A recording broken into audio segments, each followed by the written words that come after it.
Bismillahirrahmanirrahim. Assalamualaikum warahmatullahi wabarakatuh. Alhamdulillah. Alhamdulillahirabbil alamin. Wassalatu wassalamu ala asyrafil anbiya'i wal mursalin wa ala alihi wa sahabatihi ajmain. Amma ba'du. Teman-teman sekalian, mahasiswa dan mahasiswi dimanapun keberadaan Anda saat ini, semoga kita semua dalam keadaan sehat walafiat dalam penjagaan Allah Subhanahu wa taala. Dan semoga puasa yang kita jalani dari awal Ramadan hingga saat ini diterima oleh Allah Subhanahu wa taala. Diberikan balasan terbaik oleh Allah Subhanahu wa taala. Dosa-dosa kita diampuni oleh Allah dan semoga di penghujung Ramadan kita menjadi pemenang di bulan Ramadan, mendapatkan ampunan dari Allah Subhanahu wa taala. Teman-teman sekalian, pada perkuliahan atau pertemuan di hari ini, izin untuk menyajikannya dalam bentuk rekaman video YouTube. Dikarenakan beberapa urusan atau beberapa hajat yang harus kami tuntaskan dan kami selesaikan pada hari ini. Dan karenanya kami memohon keridhaan dari Anda semua untuk bisa menerima perkuliahan pada hari ini dalam bentuk penyajian rekaman YouTube. Kemudian teman-teman sekalian, sebelum saya masuk kepada materi kita pada hari ini tentang belajar dari kisah dua putra Adam alaihissalam, yang dengannya akan kita belajar akhlak. Ya, kita belajar akhlak. Bagaimana kita mendapati pada karakter Qabil adanya keinginan kuat untuk membunuh saudaranya Habil, dan bagaimana kita dapati dari akhlak Habil yang mengalah untuk menang. Mengalah untuk menang. Dan teman-teman sekalian, sebagai bentuk pertanggungjawaban bahwa Anda mengikuti perkuliahan ini dari awal hingga akhir, Anda ditugaskan untuk membuat resume, yang membuat ringkasan materi minimal 2 halaman, ya, kertas folio bergaris.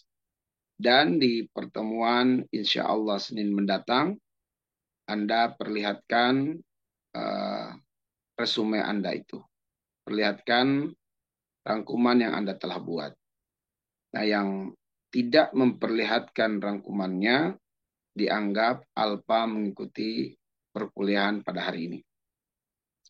Jadi teman-teman sekalian, setelah nanti Anda menyelesaikan materi ini, Anda simak dari awal sampai akhirnya, Anda dipersilahkan untuk absen secara online, ya. Mengisi presensi atau daftar kehadiran secara online yang link untuk presensinya dapat ditemukan di bagian deskripsi grup. Kemudian jangan lupa untuk menuliskan di kolom komentar bahwa Anda telah mengikuti perkuliahan ini dari awal sampai akhir. Ketik nama Anda dan juga NPM Anda serta kelas Anda. Teman-teman sekalian, bulan Ramadan adalah bulan yang mendidik kita untuk jujur. Al-Muslim la yakdzib. Seorang Muslim tidaklah berdusta. Walaupun saya sikoh dengan Anda, saya percaya dengan Anda insya Allah, Anda akan jujur mengikuti perkuliahan ini, tetapi tetap saja kita harus mengambil sebab untuk memperkuat husnuzon saudara Muslim kita terhadap diri kita. Dan untuk memperkuat hal itu, maka Anda membuat resume dan juga melakukan presensi secara online dan juga membuat di kolom komentar YouTube bahwa Anda telah mengikuti perkuliahan ini dari awal sampai akhir. Baik teman-teman sekalian, untuk materi kita belajar dari kisah dua putra Adam, saya langsung mengajak Anda menyelami langsung ayat-ayat yang bercerita atau menjelaskan tentang perihal tersebut, lalu kemudian mengurai pelajaran-pelajaran untuk diambil atau dipetik darinya. Ayat yang akan kita kaji dan kita tadabburi adalah ayat yang terdapat di dalam surah Al-Maidah, ya, terdapat di dalam surah Al-Maidah. Dari ayat yang ke-27 sampai dengan ayat yang ke-31. Dari ayat yang ke-27 sampai dengan ayat yang ke-31. Baik teman-teman sekalian, mari kita mulai dan silakan persiapkan mushafnya atau fokus dengan layar handphone dan ikuti uraiannya atau penjelasannya. Baik.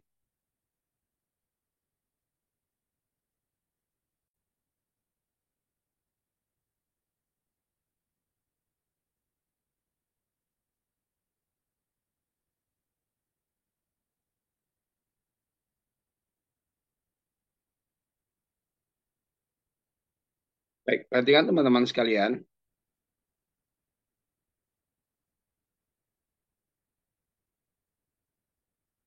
Allah Subhanahu wa taala berfirman pada ayat yang ke-27. Pada ayat ke-27. Watlu alaihim, dan kisahkanlah atau ceritakanlah kepada mereka Naba benai Adam, berita tentang dua putra Adam, bilhak, dengan kebenaran. Dengan kebenaran. Teman-teman sekalian, perhatikan bagian awal ayat yang mulia ini. Ceritakan kepada mereka atau beritakan kepada mereka berita tentang dua putra Adam dengan kebenaran. Ada yang disebut dengan tanggung jawab ilmiah, bahwa kita sebagai calon guru, bahwa kita sebagai calon ustadz, calon muallim, untuk menyampaikan berita yang benar kepada audiens kita. Untuk menyampaikan berita yang akurat kepada audiens kita. Jangan kemudian kita menyampaikan berita yang tidak valid, berita yang tidak jelas. Sebab teman-teman akan dimintai pertanggungjawaban di sisi Allah Subhanahu wa taala.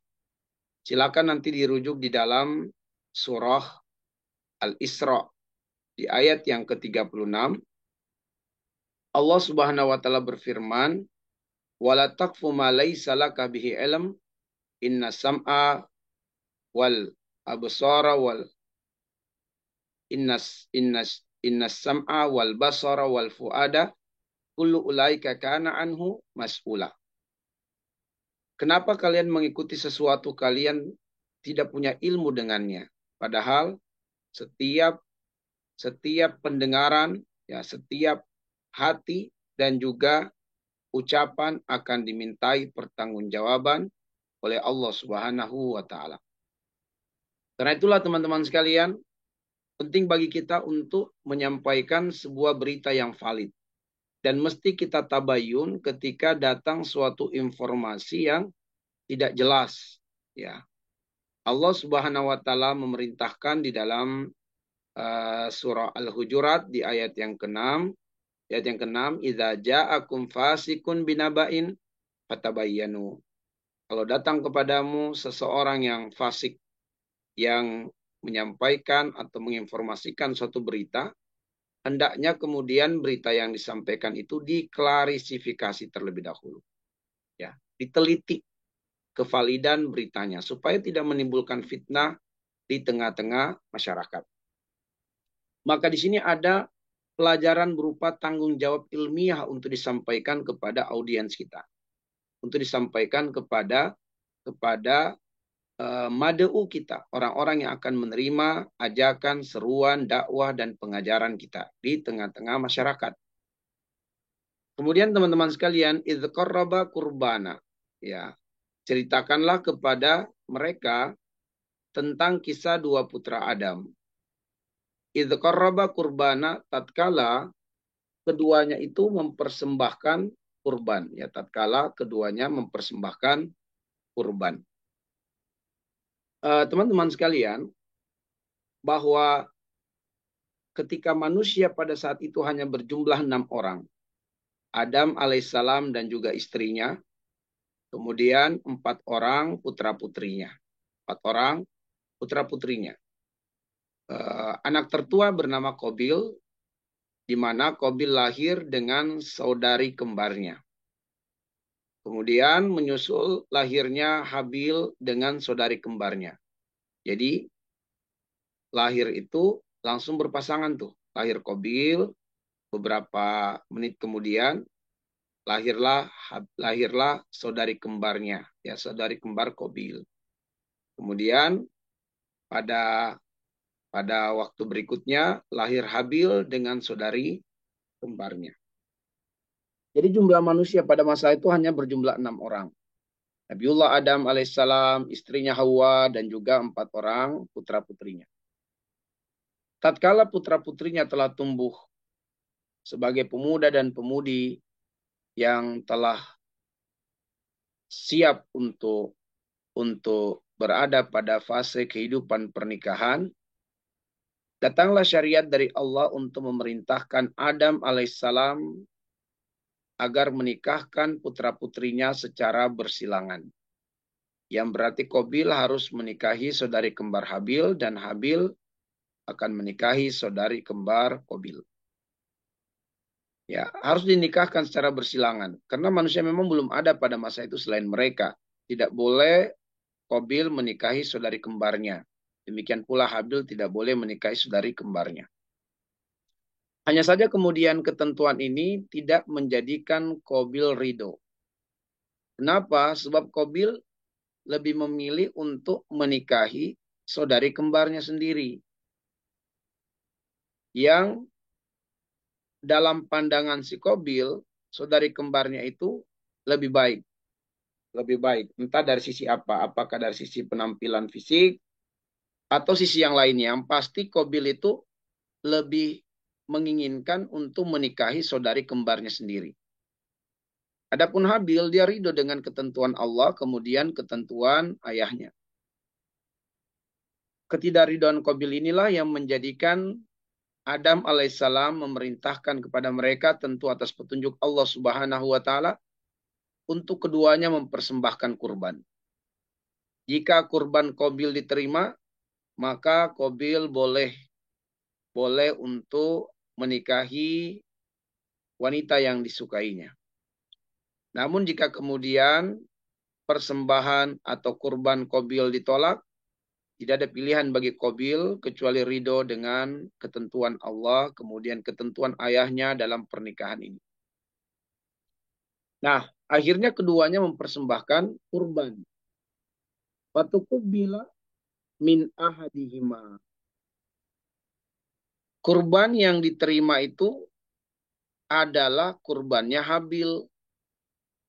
Walam, sedangkan kurbannya Qabil tidak diterima oleh Allah Subhanahu wa taala. Bahwa Habil, teman-teman sekalian, dia mempersembahkan kurban berupa hewan ternak. Sedangkan si Qabil mempersembahkan kurban berupa hasil pertanian.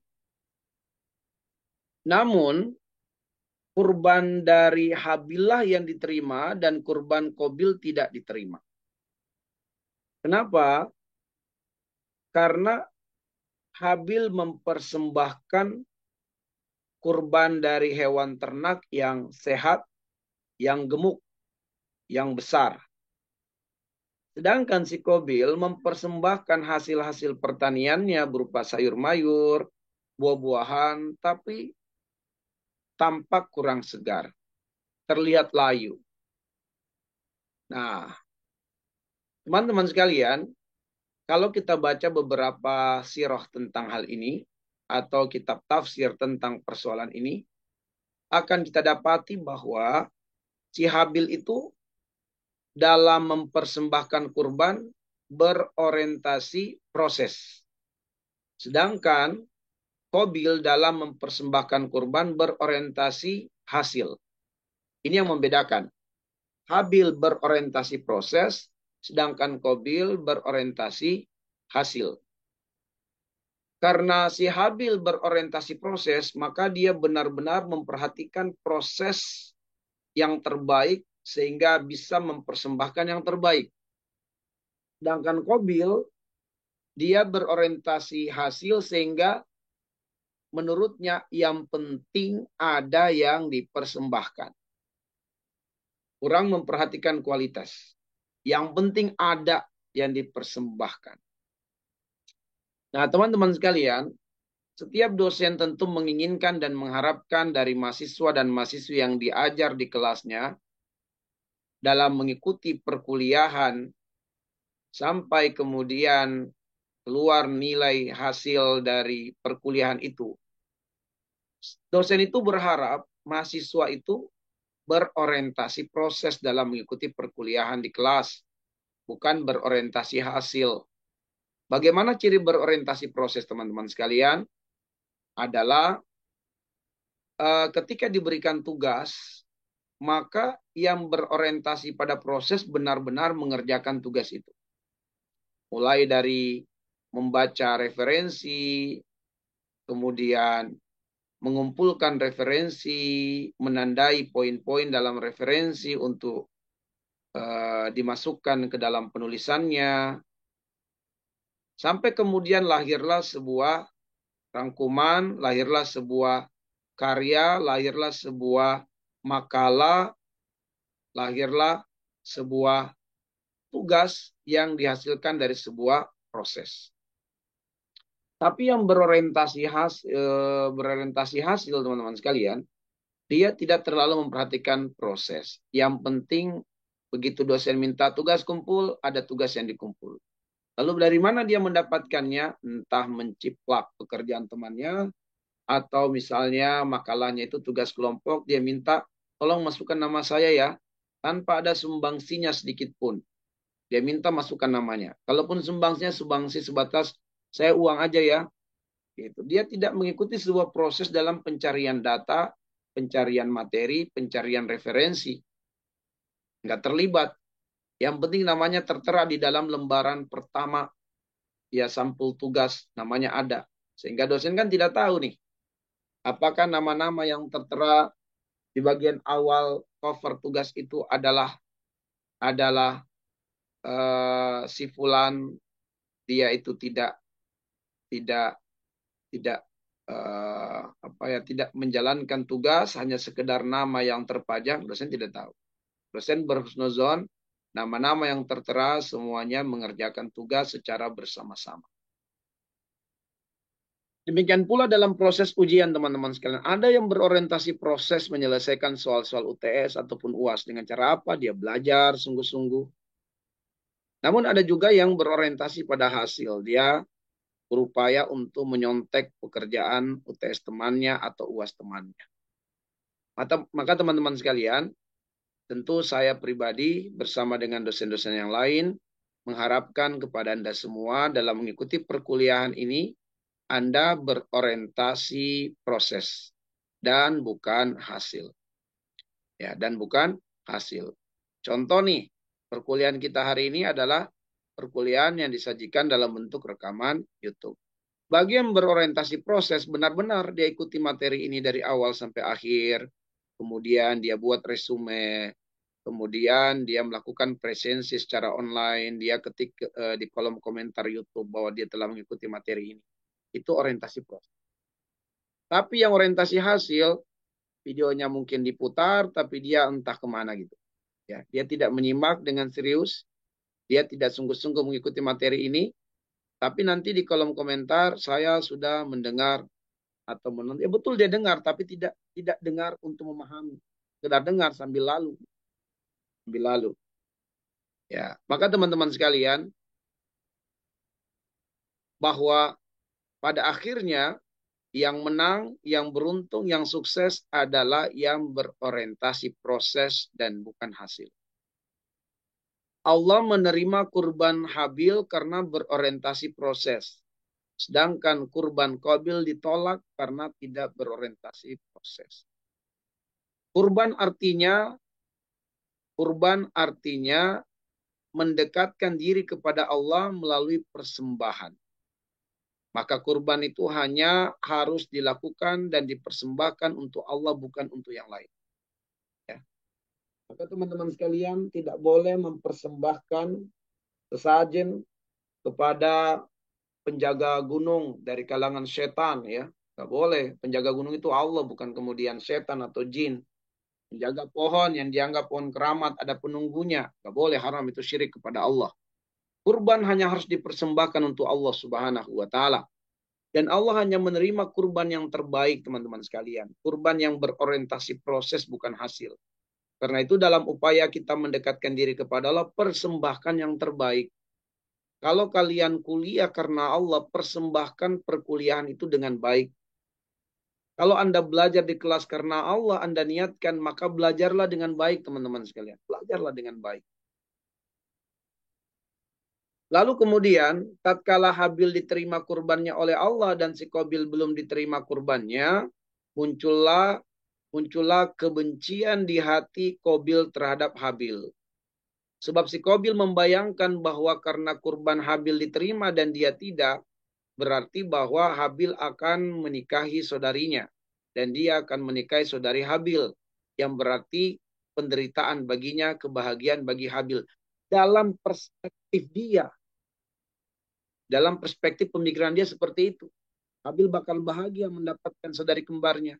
Dan dia bakal menderita sepanjang masa karena dia menikahi saudari Habil dan akan melihat Habil dalam kebahagiaan. Muncullah ketidakridhoan di hatinya, teman-teman sekalian, terhadap apa yang akan didapatkan oleh Habil dari kenikmatan dan kebahagiaan. Ketidakridhoan ini menghadirkan kebencian terhadap dirinya kepada Habil. Muncul kebencian dalam hatinya. Dan kebencian inilah yang menjadikan Qabil hasad kepada Habil. Jadi faktor tumbuhnya akhirnya hasad di dalam diri seseorang kepada orang lain adalah ketidakridhoan terhadap rezeki yang didapat oleh orang lain dan menginginkan agar rezeki itu hilang dari kehidupan orang yang dia hasad kepadanya. Nah, teman-teman sekalian, berkatalah si Qabil sebagai bentuk ketidakridhoannya, la aktulannaka, saya bunuh kamu, kata si Qabil. La aktulannak, saya pasti akan membunuhmu. Kemudian berkatalah Habil kepada Qabil seraya menasihatinya, mengingatkannya. Dan ini adalah metode targib. Ya, metode targib. Metode targib itu adalah metode dalam upaya memberikan motivasi. Memberikan ajakan, memberikan dorongan untuk melakukan kebaikan dan meninggalkan kesalahan. Itu namanya metode targib dalam beri motivasi. Beri dorongan. Berikan. Itu namanya targib. Lalu kemudian innama yataqabbalullahu minal muttaqin. Wahai saudaraku Qabil, alasan apakah gerangan engkau bermaksud untuk membunuhku?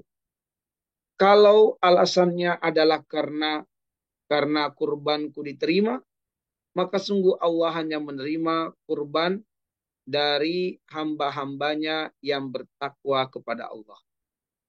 Di sini teman-teman kita dapat bahwa orang yang bertakwa itu akan selalu mempersembahkan yang terbaik untuk Allah.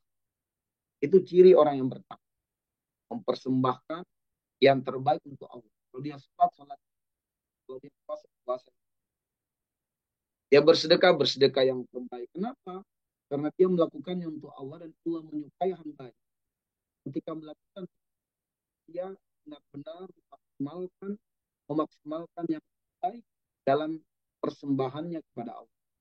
Nabi mengatakan, innallaha yuhibbu idza amila ahadukum amalan an yutqinahu. Allah itu suka kepada seorang hamba yang ketika dia menjalankan suatu usaha, suatu amalan, suatu perbuatan, dia profesional di dalamnya. Maka teman-teman sekalian, dari awal pertemuan sudah kita jelaskan, niatkanlah Anda kuliah ini karena Allah. Niatkanlah Anda di kelas, Anda belajar karena Allah. Sebab jika karena Allah, Anda akan mempersembahkan yang terbaik. Jika bukan karena Allah, teman-teman sekalian, maka Anda akan ogah-ogahan di dalam kelas. Anda akan mungkin secara fisik Anda di dalam kelas, tapi pikiran Anda Hati Anda tidak di kelas. Baik, selanjutnya teman-teman sekalian, Habil berkata kepada Qabil, sebab Qabil tadi berkeinginan kuat untuk membunuhnya. Habil berkata kepada Qabil, lain basatta ilayya yadaka litaktulani ma ana bibasitin yadiya ilaika. Berkatalah Habil kepada Qabil, wahai saudaraku Qabil, kalau engkau menggerakkan tanganmu litaktulani untuk membunuh saya, ma'ana bibasitin yadiya ilaika liaktulak. Aku tidak akan menggerakkan tanganku ke arahmu dengan maksud membunuhmu. Ini akhafullah Rabbal alamin. Takut kepada Allah, Rob semesta alam. Teman-teman sekalian, apa yang menahan atau yang membuat Habil tidak ingin melakukan pembunuhan terhadap Qabil, sedangkan Qabil begitu besar keinginannya untuk membunuh Habil, bahkan si Qabil memberikan pilihan kepada Habil, pilihan dari dua pilihan, nggak ada pilihan yang ketiga. Pilihannya kata Qabil kepada Habil, wahai Habil, kamu bunuh saya atau saya pasti bunuh kamu. Nggak ada pilihan yang ketiga. Pilihannya kamu bunuh saya atau saya bunuh kamu. Maka Habil mengatakan, wahai saudaraku Qabil, kalau engkau menggerakkan tanganmu ke arah saya untuk membunuh saya tidak akan menggerakkan tangan saya ke arahmu untuk membunuhmu. Berarti Habil sudah menetapkan sebuah pilihan. Saya tidak akan membunuhmu. Berarti opsi berikutnya bagi Qabil adalah kalau begitu saya akan bunuh kamu. Tapi kenapa Habil tidak berupaya untuk mempertahankan diri dalam upaya, ya kalau memang pilihannya begitu, ya mending saya bunuh kamu. Kenapa Habil tidak mengambil pilihan itu?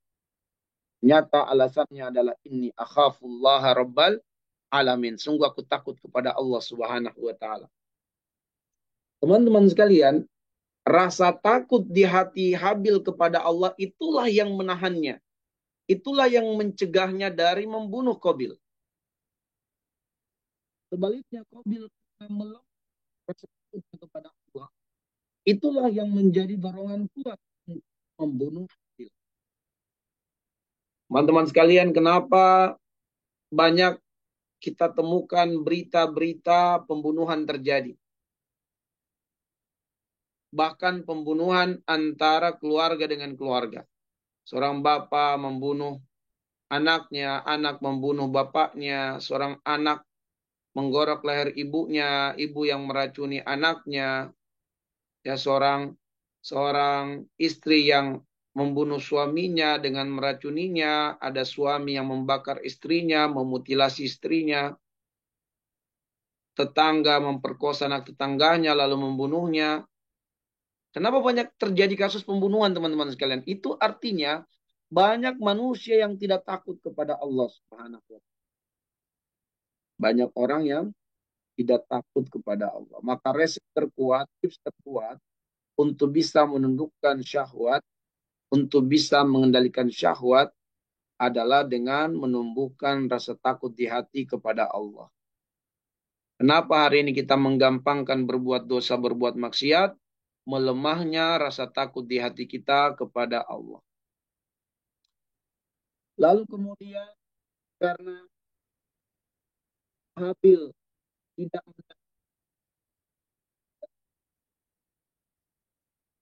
dan benar-benar melihat dari entah Habil yang membunuhnya,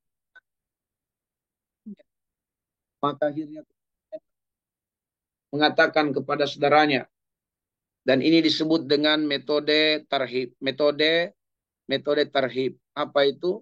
Menakut-nakuti, mengancam, atau kemudian memberikan sejumlah alasan akan kemudaratan yang akan dirasakan oleh orang yang akan melakukan sebuah kesalahan.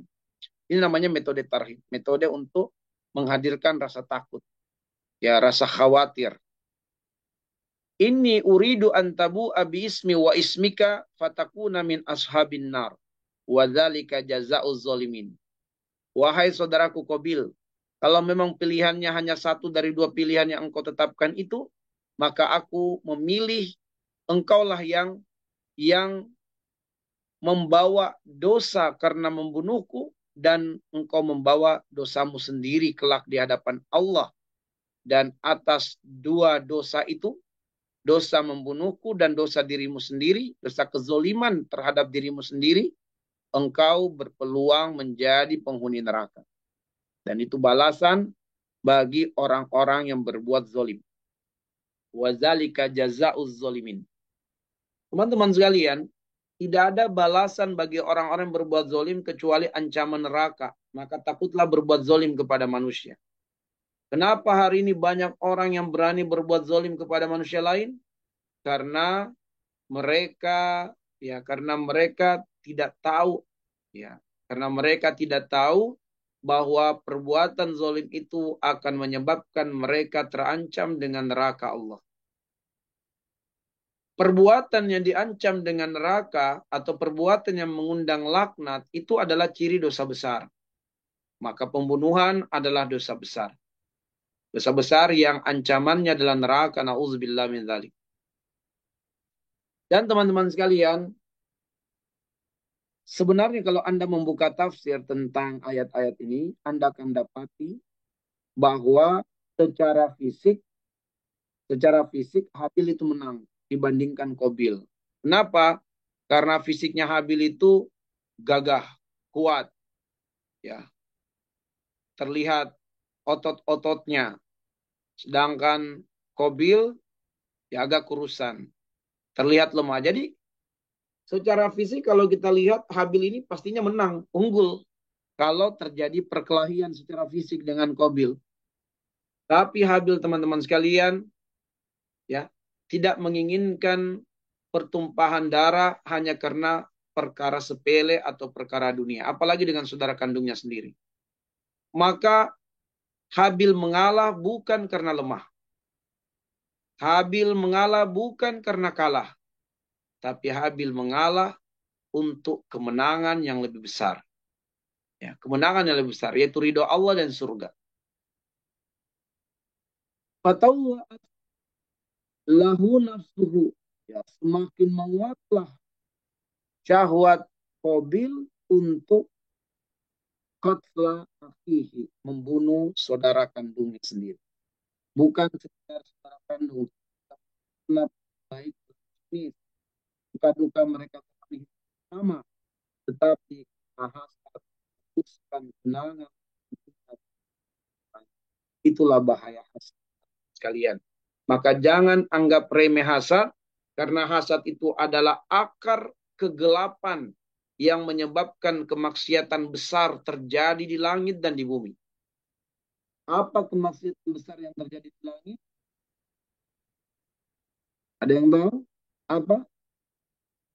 Yaitu sikap iblis yang merendahkan Adam alaihissalam, berani melawan ketentuan Allah untuk tidak sujud kepada Adam, dan berani menanggung konsekuensi kekal di dalam neraka. Itu karena hasad. Dan di dunia, karena hasad, Qabil tega membunuh saudara kandungnya, partner terbaiknya. Dia tega karena hasad. Kalau saja saudara kandung yang sudah menjadi partner terbaiknya suka duka di jalan hidup bersama, tapi tetap saja hasad di dalam hati Qabil menghapus semua kenangan-kenangan indah bersama dengan Habil, ini saudara kandung, apalagi seseorang dengan orang lain tidak ada hubungan pertalian darah.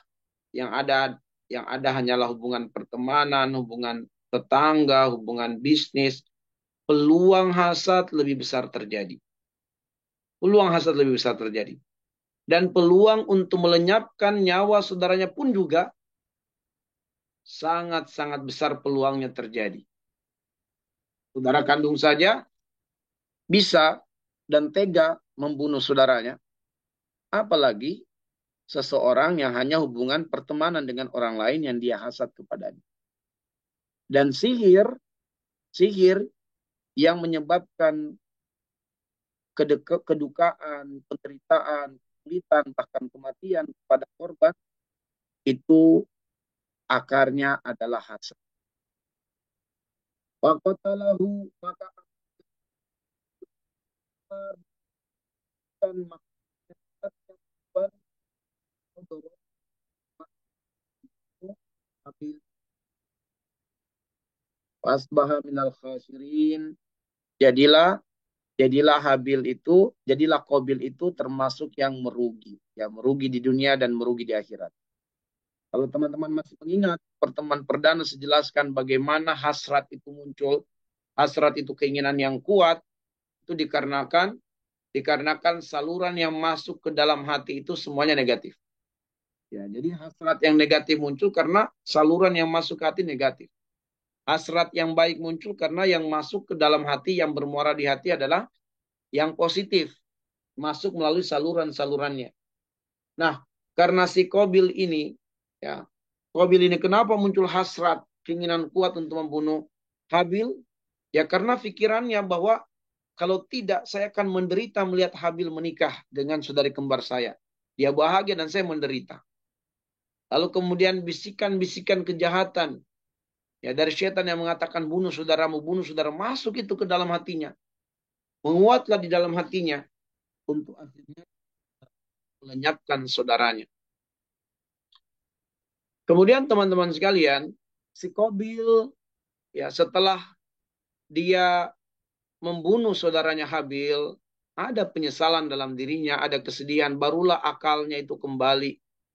Barulah akalnya itu kembali berpikir, ya kembali menyadari bahwa Habil selama ini telah banyak berjasa dalam hidupnya. Kenapa dia tega membunuh saudaranya Habil? Baru tuh ada penyesalan, baru ada kesedihan. Ya sudah terjadi teman-teman sekalian. Makanya penyesalan yang dikedepankan datangnya itu namanya kesadaran. Sedangkan kesadaran yang datang di akhir namanya penyesalan. Jangan dirubah-rubah ya.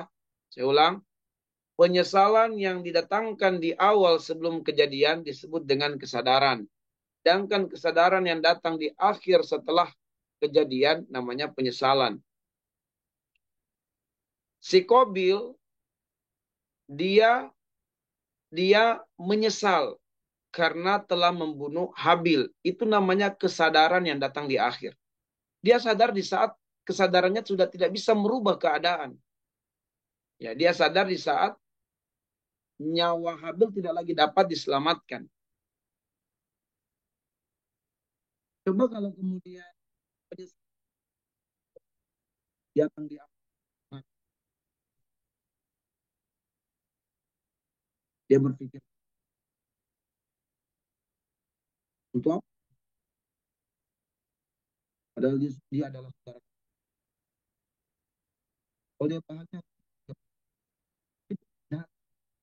nggak datang, ya nggak datang di awal. Gitu. Kesadarannya malah datang di akhir. Itulah penyesalan.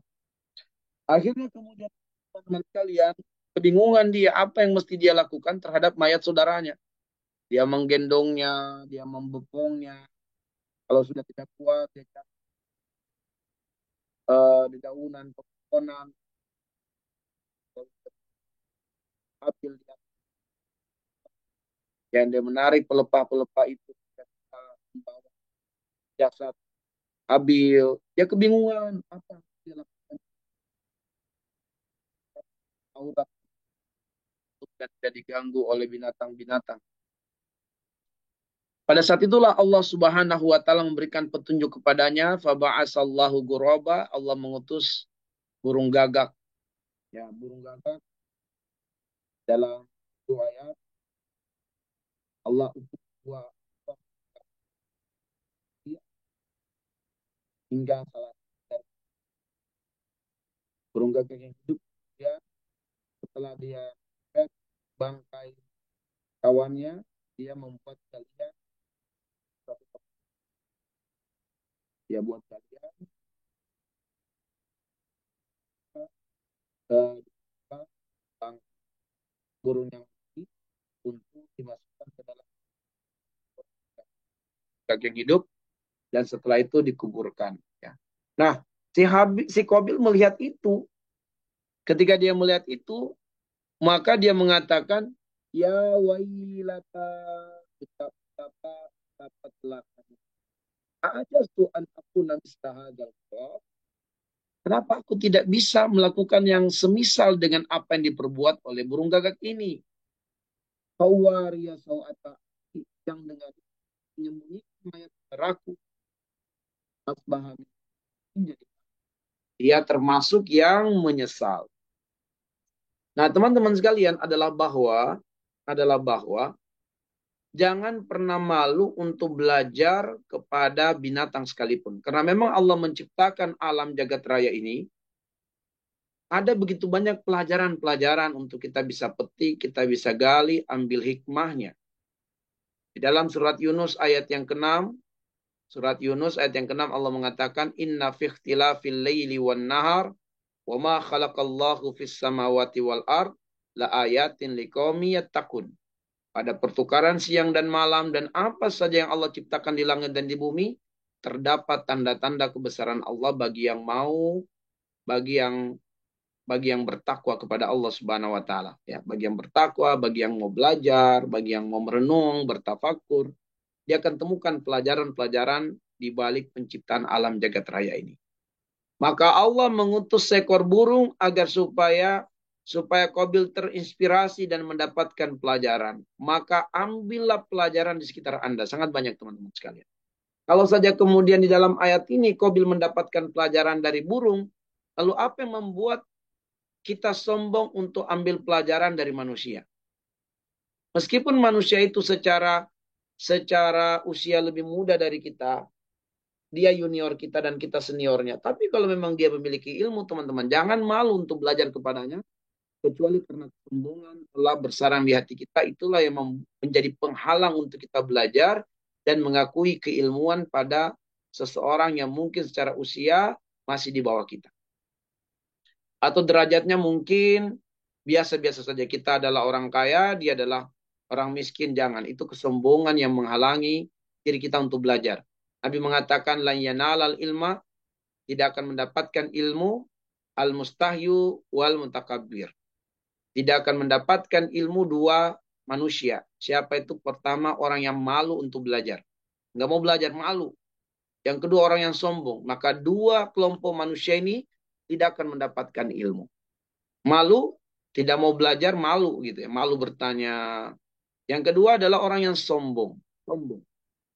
Maka di awal cerita bagaimana Musa alaihissalam dibandingkan dengan Khidir, derajat Musa lebih tinggi teman-teman sekalian.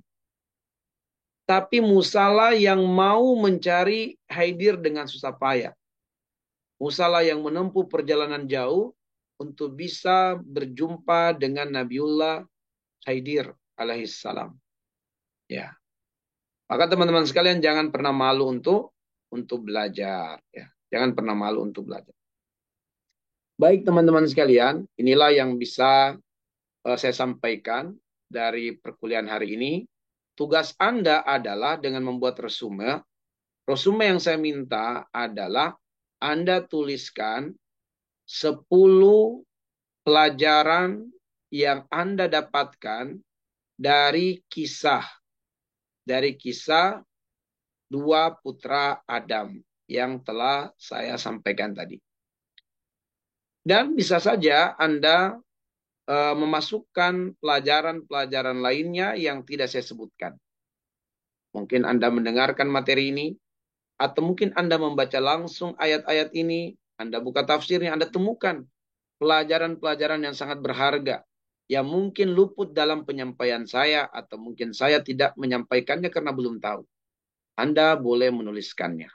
Saya cuma minta resumenya adalah 10 pelajaran-pelajaran yang Anda dapatkan dari materi ini.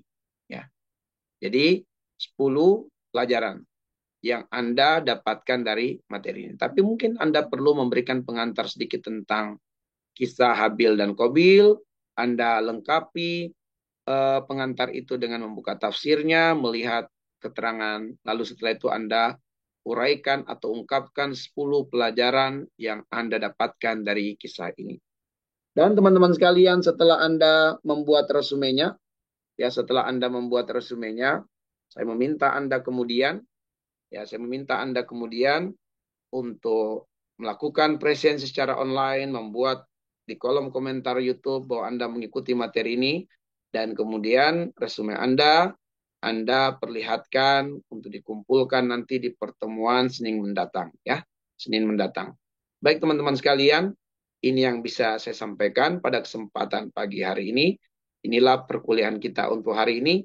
Lebih dan kurangnya mohon dimaafkan. Sekali lagi mohon izin dan ridho Anda semua, karena ada banyak agenda-agenda selain agenda mengajar di kelas Anda yang harus saya tuntaskan, selesaikan dengan di hari ini. Dan karenanya saya mohon keridhaan dan keikhlasan Anda semua untuk menerima perkuliahan ini dengan keterbatasan-keterbatasan seperti ini. Baik teman-teman sekalian, naktafi bihadzal qadar. Nas'alullah ayyaj'alana minal ladzina yastami'unal qawla wa yattabi'una ahsana.